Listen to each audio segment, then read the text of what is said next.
तो बच्चों, कैसे हो आप सभी? आशा करती हूँ आप सभी स्वस्थ होंगे। चलिए आज की वर्कशीट शुरू करते हैं।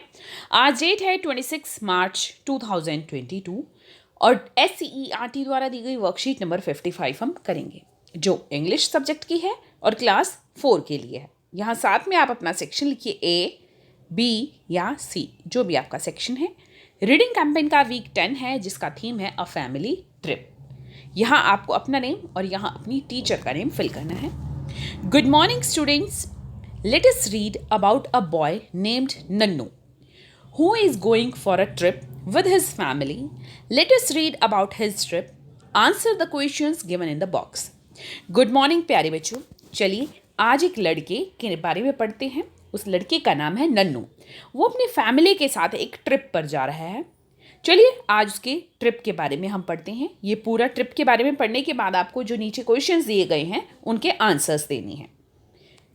अ ट्रिप टू द हिल्स, यानी पहाड़ों का एक ट्रिप, पहाड़ों में एक trip. Nannu looked out of the bus window. He was very excited. This was his first trip into the hills. We are stopping for chai, the driver said. Nannu खिड़की से बाहर की तरफ देख रहा था। वो बहुत एक्साइटेड था। देखो खिड़की से बाहर देख रहा है ना, बहुत एक्साइटेड था। क्यों? क्योंकि ये उसका पहला ट्रिप था हिल्स में, पहाड़ों में।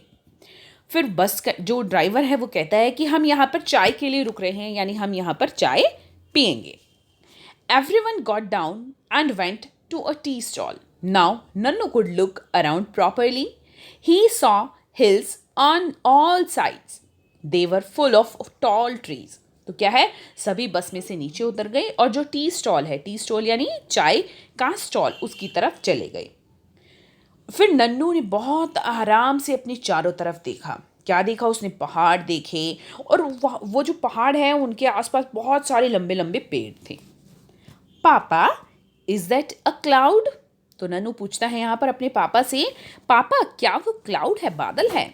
Nannu asked, pointing to the top of the hills. That is mist, papa answered. तो नन्नू क्या करता है, पहाड़ की चोटी की तरफ इशारा करते हुए कहता है, क्या पापा क्या वो बादल है? फिर उसके पापा कहते हैं, नहीं ये बादल नहीं, ये क्या है, धुंध है, कोहरा है। Nannu looked at the cup of tea in his hands. Steam, just like the mist, was rising out of it. Nannu क्या करता है, कप जो उसके हाथ में चाय का कप होता है उसमें देखता है, और उसमें ऊपर से क्या निकल रही है, भाप निकल रही होती है। और फिर वो उसको कैसी लगती है, मिस्ट जैसी लगती है, धुंध जैसी लगती है। तो आप कभी किसी गर्म चीज़ को देखो, चाय, दूध या पानी, उसमें से भाप निकलती होगी। अगर वो बहुत ज़्यादा गर्म है तो वो कैसी लग रही थी, नन्नू को धुंध जैसी लग रही थी। The bus climbed higher, white mist blew in through the windows. Nannu was sure he had entered a magic land. क्या है, जैसे जैसे बस ऊपर पहाड़ी पर जा रही थी तो जो वाइट मिस्ट है, धुंध है, वो कहाँ आ रही थी, विंडो के आसपास, विंडो में से बाहर निकल रही थी। एक विंडो में से बाहर अंदर आ रही थी, दूसरी में से बाहर जा रही थी, अंदर आ रही थी, बाहर जा रही थी। और नन्नू को पूरा यकीन था कि वो किसी मैजिक लैंड में जा रहा है, मैजिक लैंड में एंटर करके मैजिक लैंड में जा रहा है। तो चलिए अब यहाँ पर हम क्वेश्चंस देखते हैं। What did Nannu see coming out from a tea cup? तो नन्नू को क्या दिखा कि उसके कप में से क्या निकल रहा है? फायर, आग, मिस्ट, धुंध, या स्टीम, भाप? तो क्या निकल रहा था? स्टीम निकल रही थी, भाप निकल रही थी। मिस्ट तो उसे लगी थी वो कि मिस्ट जैसी है, लेकिन क्या निकल रही थी उसमें से? स्टीम, भाप निकल रही थी। What blew in through the Windows, यानी विंडो में से क्या बाहर निकल रहा था, क्या आ रही थी?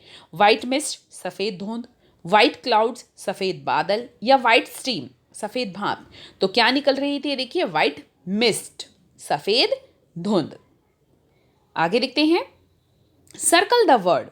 सर्कल करने हैं हमें यहाँ पर वर्ड, कौन कौन से? Mist, steam, excited and rising given in the story. Right these new words in your notebooks. तो आपको क्या करना है, यहाँ पर जो वर्ड्स दिए हैं, mist, steam, excited and rising, story में क्या करना है, हमें सर्कल करनी है। Mist, steam, excited and rising, देखिए यहाँ पर है एक्साइटेड, मिस्ट, स्टीम, और क्या था, एक हमारा एक वर्ड और था, यहाँ देखिए राइजिंग, तो राइजिंग ये रहा। ये हमने सभी वर्ड्स यहाँ पर सर्कल करनी है और आपको ये सारे वर्ड्स अपनी कॉपी में भी लिखने हैं। मिस्ट यानी धुंध, स्टीम भाप, एक्साइटेड, एक्साइटेड यानी एक्साइटेड मीन्स उत्सुक, राइजिंग यानी उठ रही थी। Next question, arrange the following words in alphabetical order. Alphabetical order क्या, जैसे ABCD आप देखेंगे इंग्लिश में तो पहले A आता है, फिर B आता है, फिर C, फिर D, फिर E। इस तरह से अल्फाबेटिकल ऑर्डर होता है ये, कि पहले A आता है, उसके बाद B आता है, फिर C आता है। तो हमें क्या करना है, ये जो हमारे वर्ड्स ये हैं इनको अल्फाबेटिकल ऑर्डर में ही अरेंज करना है। देखिए आप किस तरह से करेंगे।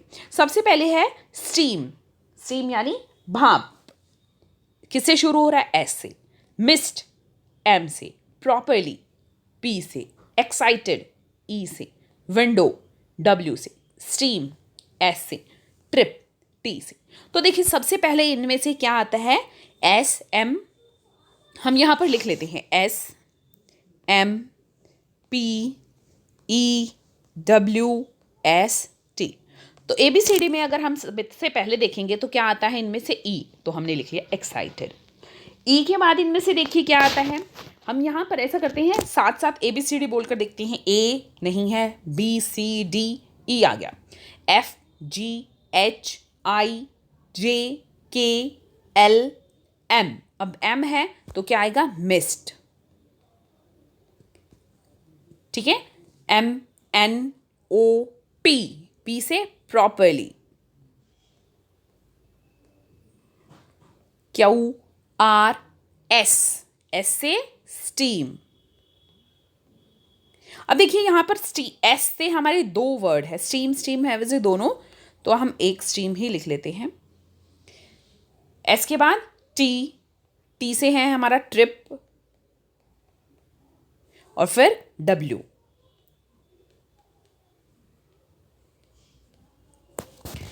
STUV नहीं है, W है, W लिख लेते हैं। तो देखिए अब आप देखेंगे कि जो इनके फर्स्ट लेटर है, फिर से हम ABCD में फिर से आपको उसके साथ बताती हूँ कि किस तरह से आपको करना है। जब आप डिक्शनरी देखते हैं तो इसी तरह से हमारे अल्फ़ाबेटिकल ऑर्डर में ही हमें वर्ड्स मिलते हैं। देखिए सबसे पहले होता है A इसमें नहीं है, B नहीं है, C नहीं है, D नहीं है, E है, F नहीं है, G H I J K L M N O P Q R S T UVW, इस तरह से आपको सेट करनी है। अभिभावकों के लिए सुझाव है, बच्चों को उनकी पसंदीदा यात्रा से संबंधित चित्र बनाने के लिए प्रोत्साहित कीजिए, उन्हें अपने विचार व्यक्त करने के अवसर प्रदान कीजिए। आज का कोविड का मैसेज है कि जब भी हम घर से बाहर जाएं हमें सोशल डिस्टेंस मेंटेन रखना चाहिए, तभी हम कोरोना को हरा सकते हैं।